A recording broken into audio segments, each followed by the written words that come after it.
Next up is an album that's, for me personally, it's one of my all-time favorite records, and it's not a very actually dark ambient sounding record, but it has dark ambient characteristics, so that's why I'm going to talk about it here in Inner Sanctum.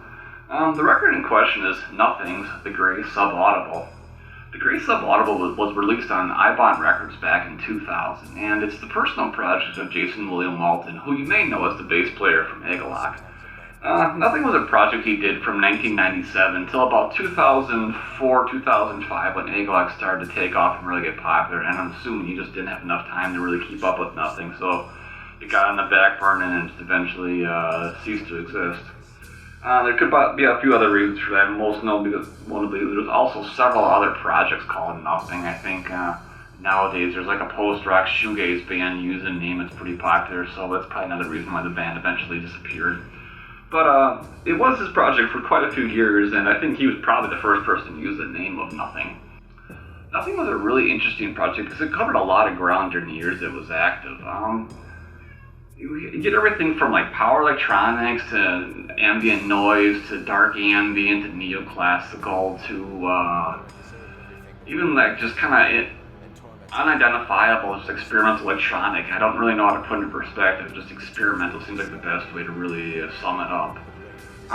There's also a bit of percussion and beats and a lot of narration, even some screamed and yelled vocals. So it's really an album that demands your attention. It's not, something you can zone out to. It's not relaxing. It's actually very active, but it does have slow moments too.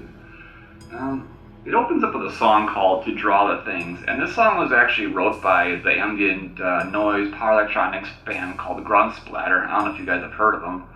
And from there it goes into the first song, Working Through the Nail, and this is where you really get a good glimpse of what Nothing is all about. I mean, this track just has like I said, dark ambient, neoclassical, lots of melodic synths and beats and percussion and narration and a lot of melodic elements, and it's a really, I don't know, it's hard to put into perspective because this is just a really experimental song. I mean, the whole album it has a unique atmosphere. It's honestly like nothing else I've ever heard before, and there's not too many albums out there I can really say that about, but this is one of those albums where it just really, it sounds totally unique. I don't know how else to say it. There's so much going on, but it's not like so much going on that you can't keep up with it and you can't identify it, I guess. But this is an album I bought back in 2001, and I think back to 2001 as a time period in my life when I was just buying just a lot of music. I mean, just every type of music I could think of, because I'd only gotten into like kind of the metal underground and like kind of the dark music underground in general only about 2 or 3 years earlier. So yeah, I mean, I just remember that year was kind of like when I probably got my first credit card or something like that, and I was just buying crazy stuff off the internet and stuff like that. And this was one of the albums I bought back in 2001, and this album I've held on to for 17 years now. I mean, it's just one of my absolute favorites. This is a record that moves from both fast to slow, and it's a record you really gotta pay attention to. Otherwise, I think you're gonna miss something. So a lot going on. You may miss some, melodic element if you zone out or whatever. You might miss sort of the whole concept of what's going on if you don't pay attention to the lyrics too. So it's highly advisable that you read it with the booklet in hand, at least for the first couple times you listen to the record, I would think. Again, it's a pretty hard record to describe, because this experimental electronics just seems like the best way to really sum it up. I mean, kind of think of a mixture of like Rosenda Atri, Lycia,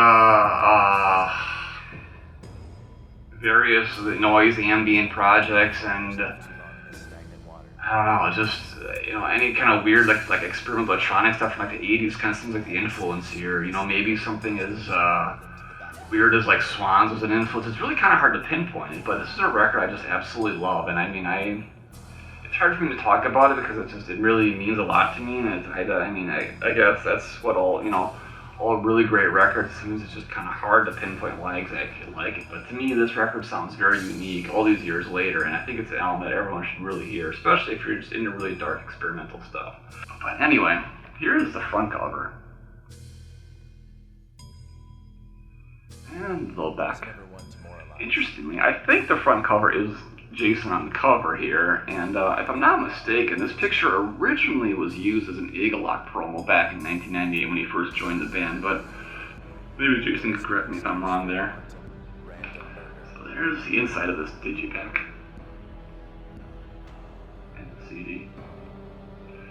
This is pretty nice digipack with a pull-out booklet. Here's behind the booklet. And the front cover. You have all the lyrics in the booklet, of course. And the lyrics are really interesting because they basically talk of like plague and pestilence, I guess, and basically living with disease and infection and just becoming the host of a virus. It's really interesting. I mean, it's the way they're wrote is just really kind of poetic and really gripping the way it's wrote.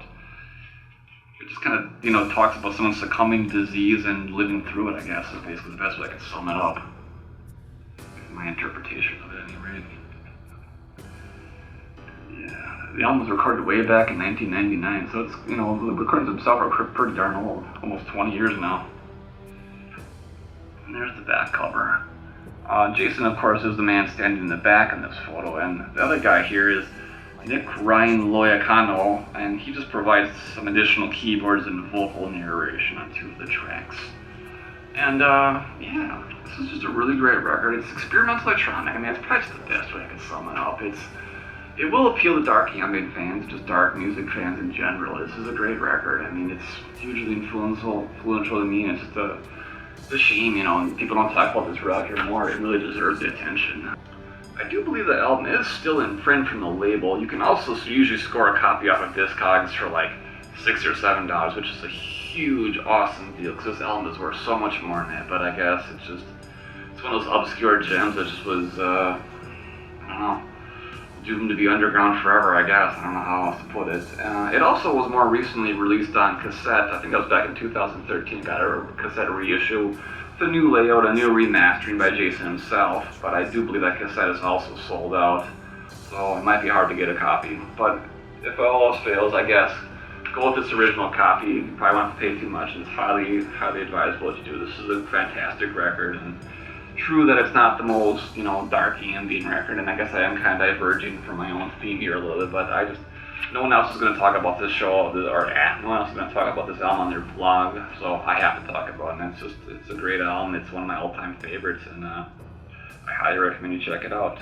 That's Nothing's the Grey Subaudible.